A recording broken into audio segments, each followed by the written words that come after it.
అందరికీ నమస్కారం అండి. ఈసారి భోగి పండుగ, సంక్రాంతి పండుగ, ఏకాదశి, ద్వాదశిలతో కలిసి వచ్చాయి. ఈ రోజులతో కలిసి రావడం ఎంతో అదృష్టం. భోగభాగ్యాలు అందించే పండుగ మకర సంక్రాంతి. అలాంటి ఈ పండుగలోపు నేను చెప్పే ఈ కథను వినటం వలన సకల సంపదలు వస్తాయి అని చెప్పి తెలుస్తుంది. సకల అరిష్టాలను పోగొడతాయి. మహాలక్ష్మీదేవి కరుణ ఎలా ఉంటుందో తెలిపే ఈ అద్భుతమైన కథని మీకు చెప్తున్నాను. ఈ కథ మీకు మీ ఇంటికి అదృష్టాన్ని తీసుకొని వస్తుంది. పూర్వం వైకుంఠంలో శ్రీ మహావిష్ణువు లేని సమయాన లక్ష్మీదేవికి ఏమీ తోచక బ్రహ్మదేవుని దర్శనం చేసుకొని వస్తున్న ధర్మదేవతను ఆహ్వానించింది శ్రీ మహాలక్ష్మి. ఇద్దరు సరదాగా పాచికలాడుకుంటూ కూర్చున్నారు. మాటల సందర్భంలో ఇద్దరికి చిన్న వైరం మొదలైంది. నేను లేనిదే ఏ లోకానికి భోగభాగ్యాలుండవు, సిరి సంపదలు ఉండవు అని లక్ష్మీదేవి అంటుంది. కానీ ధర్మదేవత మాత్రం నేను లేకపోతే ఆ లోకాలే శాంతంగా ఉండవు, కాబట్టి నేనే గొప్ప అని అంటుంది. మాటా పెరిగి ఇద్దరి మధ్య వైరం తారాస్థాయికి చేరుతుంది. ఇద్దరూ కలిసి స్వర్గలోకాధిపతి అయిన ఇంద్రుడి దగ్గరికి వస్తారు. ఇంద్రలోకంలోకి ప్రవేశించిన లక్ష్మీదేవిని, ధర్మదేవతను ఆహ్వానించి అతిథి మర్యాదలు చేసి గౌరవ ఆసనాలు ఏర్పాటు చేస్తాడు ఇంద్రుడు. ఇద్దరూ కలిసి తన లోకానికి వచ్చిన దానికి పలుమార్లు ధన్యవాదాలు తెలిపి అనేక స్తుతులు చేస్తాడు. తదుపరి వచ్చిన కారణం ఏమిటి అని చెప్పి ఇద్దరిని అడుగుతాడు. అలా అడగగానే మరలా ఇద్దరు నేను గొప్ప అంటే నేను గొప్ప అని గొడవ మొదలు పెడతారు. సర్వలోకాధిపతి అయిన ఇంద్రుడికి ఏం చెప్పాలో కూడా అర్థం కాదు. ధర్మదేవత గొప్ప అంటే లక్ష్మీదేవికి కోపం వస్తుంది. అప్పుడు నేను లక్ష్మీహీనుడిని అయిపోతాను. లక్ష్మీదేవి గొప్ప అని చెప్తే ధర్మపాలన చేస్తున్న నాకు అప్రతిష్ట, ధర్మపాలన భంగం అయ్యి రాజ్యభ్రష్టత్వాన్ని అయిపోతాను.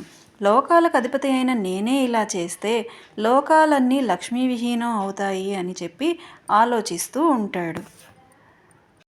ఇంతలో ఒక ఆలోచన వచ్చి, అమ్మా, మీ తగువుకి సమాధానం నేను చెప్పలేను, కానీ భూలోకంలో మీకు సమాధానం చెప్పే ఒక మహారాజు ఉన్నాడు.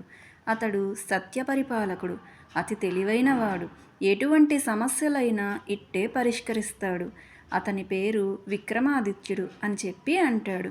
కాబట్టి మీరిద్దరూ అక్కడికి వెళ్ళండి అని రాజ్యం వైపు చూపిస్తాడు ఇంద్రుడు. వెంటనే రాజ్యానికి బయలుదేరుతారు దేవేరులిద్దరు. ఆ రాజ్యం పేరు కళింగ. రాజ్యం అంతా ఎంతో సంతోషంతో ఉంటుంది. ప్రజలంతా సంతోషంగా, రాజ్యం అంతా కోలాహలంగా, అందంగా ఉంటుంది. ధనకనక వస్తు వాహనాలు, అశ్వాలు, ఏనుగులు, పక్షుల కిలకిల రావాలతో ఎంతో ఆహ్లాదంగా ఉంటుంది. రాజ్య శోభను చూస్తూ దేవేరులిద్దరూ రాజ్యంలోకి ప్రవేశిస్తారు. విక్రమాదిత్య మహారాజు దగ్గరికి వస్తారు. లక్ష్మీదేవిని, ధర్మదేవతను చూసిన మహారాజు దేవతలిద్దరికీ సాష్టాంగ నమస్కారాలు చేస్తాడు.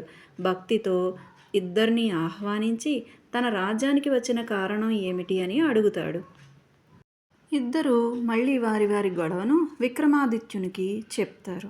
అంతా విన్న మహారాజు చిన్నగా నవ్వి, అమ్మా, ఇది చాలా చిన్న సమస్య, నేను మీకు వివరిస్తాను అని చెప్పి ఇద్దరిలో ఎవరు గొప్ప అనే విషయం నేను చెప్తాను అని అంటాడు. లక్ష్మీదేవి లేకపోతే ఎటువంటి వారికైనా సంపద ఉండదు, కానీ ధర్మం లేకపోతే అసలు జీవితమే ఉండదు. ధర్మం లేని రాజ్యం సుభిక్షంగా ఉండదు. అధర్మ పాలనలో స్వర్గం లాంటి రాజ్యం కూడా నరకం అవుతుంది. కానీ ఇద్దరిలో ఎవరూ తక్కువ కాదమ్మా అంటాడు. ఇద్దరిలో ఒక్క పేరు చెప్పాలి కాబట్టి లక్ష్మీదేవి కన్నా ధర్మదేవత గొప్పది అని అంటాడు.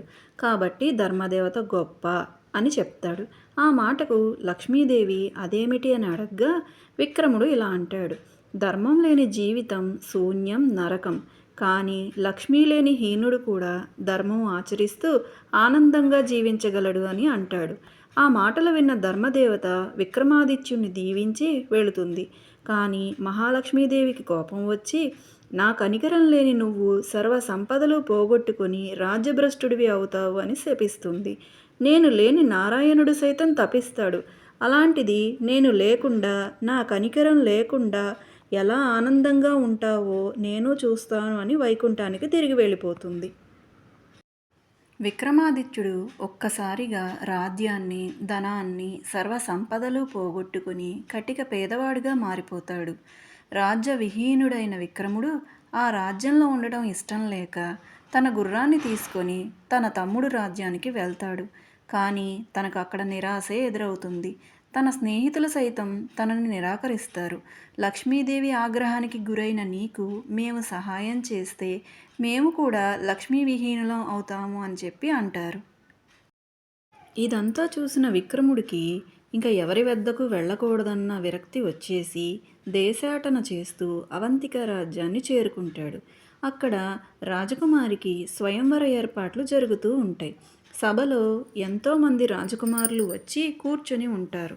కానీ రాకుమారి మనసులో విక్రమాదిత్యుని గురించి విని ధర్మశీలుడు అయిన విక్రముని మాత్రమే పెళ్లి చేసుకోవాలని అనుకుంటుంది. సభలో అందర్నీ చూసిన రాకుమారి వరుస చివరిలో విక్రమాదిత్యుణ్ణి చూసి గుర్తుపట్టి తన మెడలో వరమాల వేస్తుంది. ధర్మాన్ని ఆచరించేవాడే తనకు భర్తగా కావాలని కోరుకుంటుంది. ఇదంతా చూస్తున్న రాజకుమారులు, ఏంటి యువరాణికి పిచ్చి పట్టిందా? ఇంతమంది అతిరథ మహారాజుల్ని కాదని ఒక సామాన్యుణ్ణి వరించింది అని అనుకుంటారు. కానీ విక్రమాదిత్యుడు మాత్రం ధర్మం ప్రకారం తనని వరించిన యువరాణికి తాను కేవలం ఒక సామాన్యుడినని, రాజ్యం సంపదలు మొత్తం పోయాయని, మహాలక్ష్మి ఆగ్రహానికి గురై ఉన్నానని, రాజ్యలక్ష్మిని పోగొట్టుకున్న విషయం కూడా పూర్తిగా వివరాలు చెప్తాడు. అందుకు ఇష్టమైతేనే వివాహం కూడా చేసుకుంటాను అని అంటాడు. యువరాణి అన్నిటికీ అంగీకరించి విక్రమాదిత్యుణ్ణి పెళ్లి చేసుకుంటుంది. మామగారు అర్ధరాజ్యం ఇస్తానన్నా వద్దని రాజకుమారిని తీసుకొని అడవిలో ఒక పర్ణశాల నిర్మించుకొని ఇద్దరు జీవనం సాగిస్తారు. వారి జీవితం ఎన్నో కష్టాలను అనుభవిస్తూ ఉంటుంది. ఇదంతా మహాలక్ష్మీదేవి చూస్తూ ఉంటుంది. ఆ తల్లికే జాలి కలిగిద్ది. కానీ విక్రమాదిత్యుని ధర్మ ప్రవర్తనకు ఆ తల్లి దయ చూపించాలని అనుగ్రహిస్తుంది. వారిద్దరూ ధర్మానికి నిలబడ్డ తీరుకి ఆ తల్లికి ఎంతో ముచ్చట కలిగిద్ది. అనుకున్నదే తడవుగా మహాలక్ష్మీదేవి విక్రముని కల్లో కనిపించిద్ది. తన రాజ్యానికి తిరిగి వెళ్ళమని సూచిస్తుంది. జరిగిన కల భార్యకు చెప్పి దంపతులిద్దరూ మహాలక్ష్మి మాటకు కట్టుబడి రాజ్యానికి తిరిగి వెళ్తారు. రాజ్య ప్రధాన ద్వారం దగ్గరికి వెళ్ళేసరికి ప్రధాన ద్వారం దగ్గర మహాలక్ష్మీదేవి సకల లాంఛనాలతో స్వాగతం పలుకుతుంది. విక్రముడు తన గుర్రం దిగి అమ్మవారికి సాష్టాంగ నమస్కారం చేస్తాడు.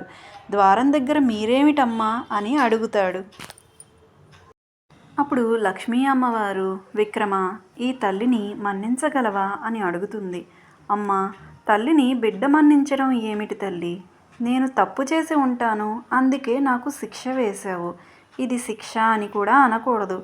ఎందుకంటే నాకు ఇలా జరిగి ఉండకపోతే గుణవతి, అనుకూలవతి అయిన భార్య లభించేది కాదు. ఇది కూడా నీదయ్యే అని అంటాడు. మీ కరుణ లేకుండా ఈ గృహలక్ష్మి నాకు లభిస్తుందా అని అంటాడు. ఆ మాటలకు మహాలక్ష్మీదేవి సంతోషించి, విక్రమ, నువ్వు అన్నమాట ప్రకారం ధనం కన్నా ధర్మమే గొప్పది. ఎందుకంటే ఈరోజు నీవు పాటించిన ధర్మమే నన్ను నీ ముందు నిలబెట్టింది. ధర్మం గొప్పదనం తెలియచేయటం కోసం ధర్మపరుడివి అయిన నిన్ను ఇన్ని కష్టాలు పెట్టాను. అయినా నువ్వు ధర్మానికే కట్టుబడి ఉన్నావు. ధనం కన్నా ధర్మం గొప్పదని చెప్పడానికి నేను ఇలా చేశాను అని మహాలక్ష్మీదేవి చెప్తుంది. అలాగే ధర్మపరుడివైన నీ కీర్తి నలువైపులా తెలిసేలాగా చేశాను. నీ వారు ఎవరో, పరాయి వారు ఎవరో నీ కథ ద్వారా అందరికీ తెలుస్తుంది. ధర్మపరంగా నిలబడే ప్రతి ఒక్కరి పక్కన నేను ఉంటాను. నీకు నా అనుగ్రహాన్ని పూర్తిగా ప్రసాదిస్తున్నాను అని చెప్పి మహాలక్ష్మీదేవి అంతర్ధానం అవుతుంది. ఈ కథ విన్నవారికి, చదివిన వారికి తప్పకుండా నా అనుగ్రహం కలుగుతుంది అని విక్రమాదిత్యుని దీవిస్తుంది. ఈ కథను ధనుర్మాసంలో ఆఖరి రోజైన భోగి పండుగ రోజుకల్లా విన్నవారు ఆయురారోగ్యాలతో, సుఖ సంతోషాలతో, సంపదలతో కలకాలం ఉంటారని చెప్పి మహాలక్ష్మీదేవి దీవిస్తుంది. విన్నారు కదా ఫ్రెండ్స్ కథ. ఈ కథను ఈ ధనుర్మాసం ఆఖరి రోజుకల్లా విన్నవారికి తప్పకుండా ఆ మహాలక్ష్మీదేవి అనుగ్రహం కలుగుతుందనేది నమ్మకం. అలాగే కథ నచ్చితే ఒక లైక్ చేయండి. మీ ఫ్రెండ్స్ అండ్ ఫ్యామిలీ మెంబర్స్కు షేర్ చేయండి. ఫస్ట్ టైం నా ఛానల్ చూస్తున్నట్టయితే సబ్స్క్రైబ్ చేసుకోండి. మరొక ముఖ్యమైన విషయంతో, మరొక మంచి కథతో ఇంకొకసారి మీ ముందుకు వస్తాను. Thank you for watching.